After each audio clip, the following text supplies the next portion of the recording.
Presta atenção aqui, o IPCA mais 11 está confirmado e esse print que eu te mostro aqui na tela é a prova disso. Será que essa é a melhor oportunidade do ano na renda fixa? Porque, bom, depois de a gente falar do Tesouro IPCA mais 6, aí depois do IPCA mais 7, IPCA mais 7,6, o IPCA mais 8, a gente tá chegando em taxas de IPCA mais 11. E foi justamente para responder essa pergunta que a gente tá fazendo esse vídeo. Que título de IPCA é esse? Será que essa é mesmo a nova oportunidade do ano na renda fixa? E mais ainda, será que vale a pena quem tem um título de IPCA mais 6, por exemplo, trocar por um IPCA mais 11 nesse momento?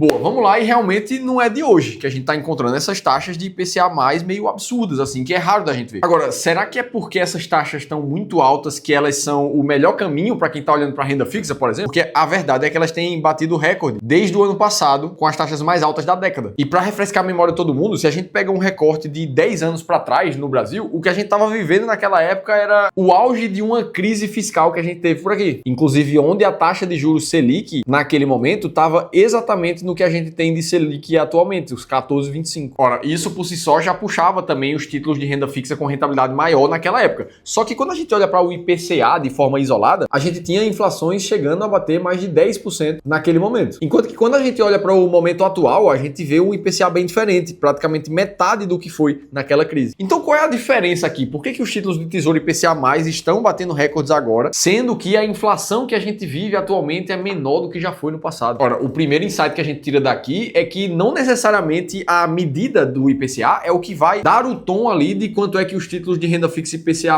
vão estar pagando. Além disso, se a gente olha para as próprias medidas de inflação do país, a gente encontra divergência a depender do ângulo que você prefere olhar. Como, por exemplo, quando a gente compara o IPCA com o IPGF, que basicamente vai diferenciar a medida de inflação média sentida pelo Brasil como um todo, que é o IPCA, com a inflação percebida por famílias de até 5 salários mínimos, que é o caso do IPGF. E nesse momento a gente vê uma distorção entre os dois, onde o IPGF está em mais de 6,5%. Ou seja, a depender do ângulo, a gente tem uma inflação aqui no Brasil que está ali em torno de 6%, olhando essas duas métricas, o que é mais baixo do que a gente tinha há 10 anos atrás. Beleza, por essa ótica a gente tem um cenário diferente. Agora, quando a gente compara a inflação atual do nosso país com a meta de inflação, que é o que a gente realmente queria ter, o que a gente vai ver é que lá em 2016 a gente tinha uma meta de inflação de 4,5%, que foi baixando gradativamente nos últimos anos, chegando no que a gente tem hoje, de meta de inflação em 3%. Ou seja, se a gente for avaliar em termos de desvio percentual para a meta, aí a gente começa a ter algo mais parecido no cenário anterior com o que a gente tem atualmente. Felipe, mas por que a gente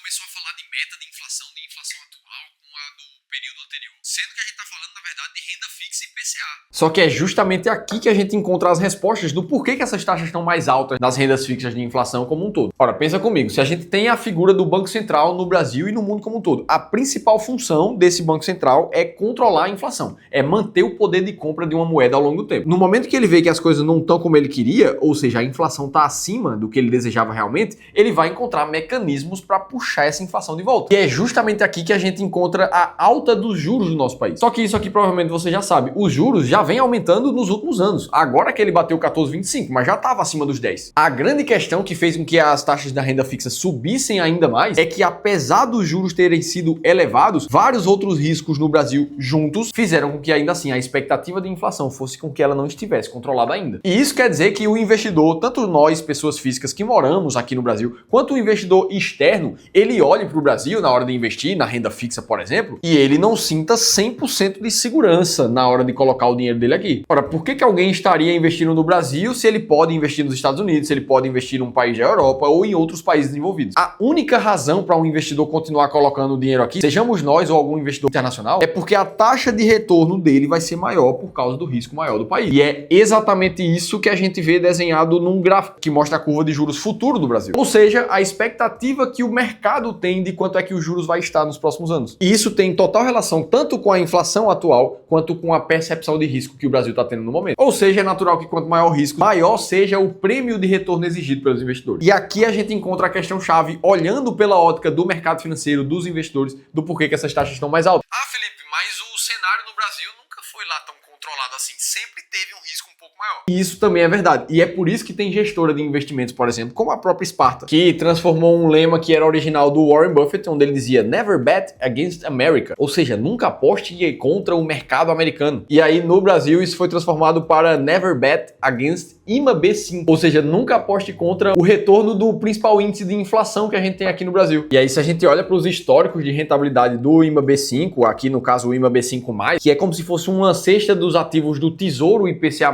de prazo acima de 5 anos, ou seja, prazos mais longos, o que a gente vê é uma rentabilidade desses títulos que consegue bater com certa facilidade ali o próprio CDI nos últimos mais de 10 anos. Então é por isso que é natural o investidor brasileiro ter certa afeição com o investimento em títulos IPCA+. Inclusive, a gente aqui no Clube do Valor prefere essa classe de ativos dentro da renda fixa na hora de fazer a alocação. Eu vou te mostrar isso mais pra frente. E aí aqui você pode pensar, Tá, Felipe, então a gente tá entendendo ali que títulos IPCA+, são dos melhores na renda fixa. Se a gente encontra um pagando o IPCA mais 11, então é a oportunidade do ano, vamos colocar dinheiro nele. e a gente vai falar exatamente sobre isso olhando qual é esse título que está pagando uma taxa como essa. Só que também é meu compromisso como educador financeiro, sócio da segunda maior consultoria de investimentos do Brasil, que eu preciso te alertar que existem dois grandes erros na cabeça dos investidores na hora de tomar essa decisão de comprar IPCA+. O primeiro deles é achar que porque você está comprando renda fixa, é só escolher a taxa mais alta e é isso. O que leva ao segundo erro, que é achar que na renda fixa não tem risco, tá tranquilo. Só que o que acontece na prática é o que eu tô te mostrando aqui na tela. Investidores que têm muita renda fixa em carteira, mas alocam esses ativos de forma desordenada e completamente sem estratégia. Quando, na verdade, o que a gente costuma fazer em carteiras de investimentos como essa é ter um desenho de carteira ideal para ter um norte de quais ativos você vai comprar, quais você vai vender e como fazer isso. E principalmente de como saber exatamente a hora certa de comprar mais renda fixa e IPCA+,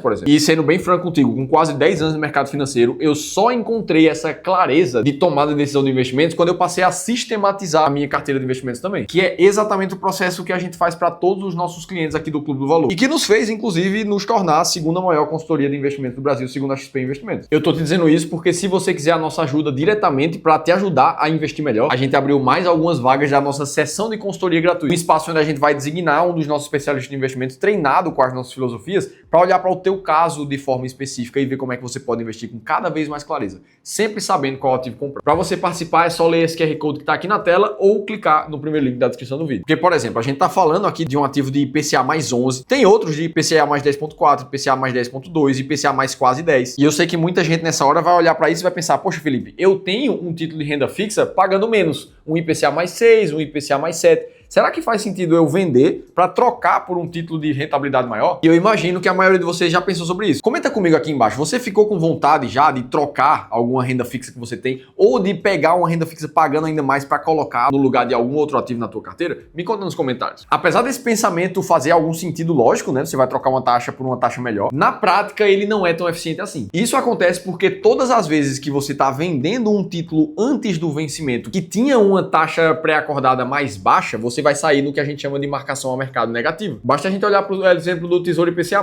que nos últimos tempos teve uma variação de taxa parecida com essa que eu estou te mostrando. Foi de 6 para 5, depois para 7% ao ano. E enquanto isso, o preço do título variou junto. Teve gente que comprou lá atrás que está numa rentabilidade negativa nesse momento, por exemplo. Isso aqui parece muito mais um gráfico de uma ação do que de uma renda fixa. Ou seja, no momento em que você está pensando de vender um título que você tem a uma taxa mais baixa que você comprou no passado, na verdade você vai vender no prejuízo. E esse movimento de vender no prejuízo somente para comprar um outro título com a rentabilidade mais alta agora, ele não compensa na tua carteira. Então não, na grande maioria das vezes, não vai fazer sentido pensar desse jeito. Ah, Felipe, mas se eu trocar um IPCA mais 7 por um IPCA mais 11, isso sim vai compensar. E aqui entra um segundo erro que muita gente cai na hora de ver um título de renda fixa pagando tanto assim, que é trocar uma renda fixa que é mais segura por uma outra que é mais arriscada. E isso acontece dessa forma aqui na renda fixa, ó. Quando você muda a pessoa para quem você está emprestando dinheiro. Por exemplo, se a gente estava falando de uma renda fixa IPCA+, do Tesouro Direto, ou seja, onde você está emprestando dinheiro para o governo nacional, ora, isso aqui tem um risco muito menor.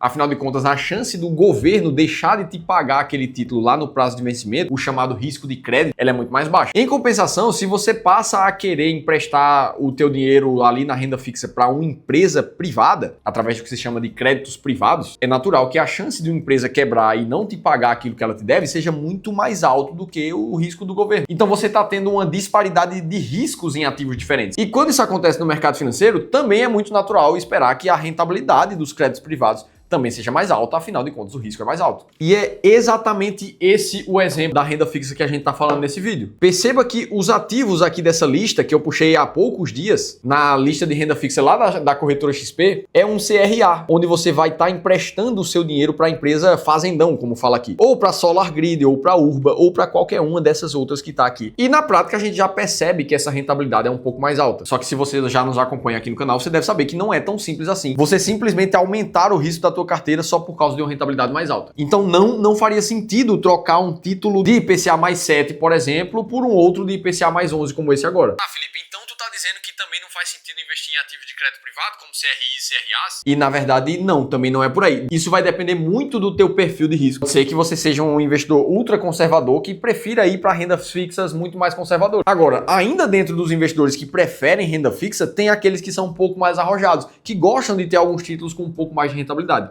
O que é que a gente costuma fazer aqui no Clube do Valor? A gente usa sim títulos privados, só que aqueles onde você empresta dinheiro para o banco, também conhecidas como emissões bancárias aqui, ó. E o que a gente percebe aqui é que essa carteira, que é um exemplo real de um investidor aqui do clube, ele tem boa parte da alocação em renda fixa ali garantido pelo FGC. Ou seja, toda pessoa física, ela tem até R$1 milhão da carteira de investimentos dela para emprestar dinheiro para emissores bancários e caso aqueles emissores quebrem, ele ter o dinheiro de volta na sua carteira. Ou seja, o FGC é uma redução natural de risco que dá para fazer numa boa montagem de carteira de investimento. Quando é que o investidor passa a usar um crédito privado como CRI e como CRA? Ora, quando ele passa do limite do FGC, quando ele já chegou na barreira de R$1 milhão. A partir daqui, ele precisa tomar decisões muito relacionadas em termos de risco e retorno. Ou o investidor assume um caráter totalmente conservador e vai para títulos do Tesouro, por exemplo, onde o risco de crédito é muito menor, em compensação as taxas de retorno são mais baixas. Ou ele pode passar a ir para uma seleção mais bem estruturada de créditos privados, que tem sim um risco mais alto, mas sabendo selecionar os melhores ativos ali dentro, você consegue elevar um pouco mais o retorno da tua carteira. Tá, Felipe, então existe uma forma de selecionar bem os ativos de crédito privado para reduzir o risco de crédito. E sim, é exatamente isso que a gente busca fazer aqui no clube. É isso que eu vou te mostrar nessa tabela que tá aqui, até porque eu sei que isso pode ser uma mudança na forma de encarar a renda fixa para boa parte dos investidores. Agora, existem 3 outras mudanças que você precisa fazer na tua carteira de investimentos ainda esse ano para passar a viver de renda com ela. E eu vou te contar tudo isso no dia 13 de maio, às 7 horas da noite, aqui no meu canal do YouTube, num evento chamado Carteira de Investimentos para Viver de Renda. Um momento exclusivo só para quem tá querendo ter uma estratégia muito clara de investir. Para você se inscrever, é só clicar no botão aqui no link da descrição. Beleza, e na hora de investir em créditos privados, coisa mais importante que o investidor precisa fazer é entender se aquela empresa que ele está emprestando dinheiro, ela realmente está bem das pernas, se ela consegue sustentar aquele crédito ao longo do prazo. E é óbvio que isso é um trabalho mais chato. A forma que a gente utiliza isso aqui no Clube do Valor é através de desenvolvimento de estratégias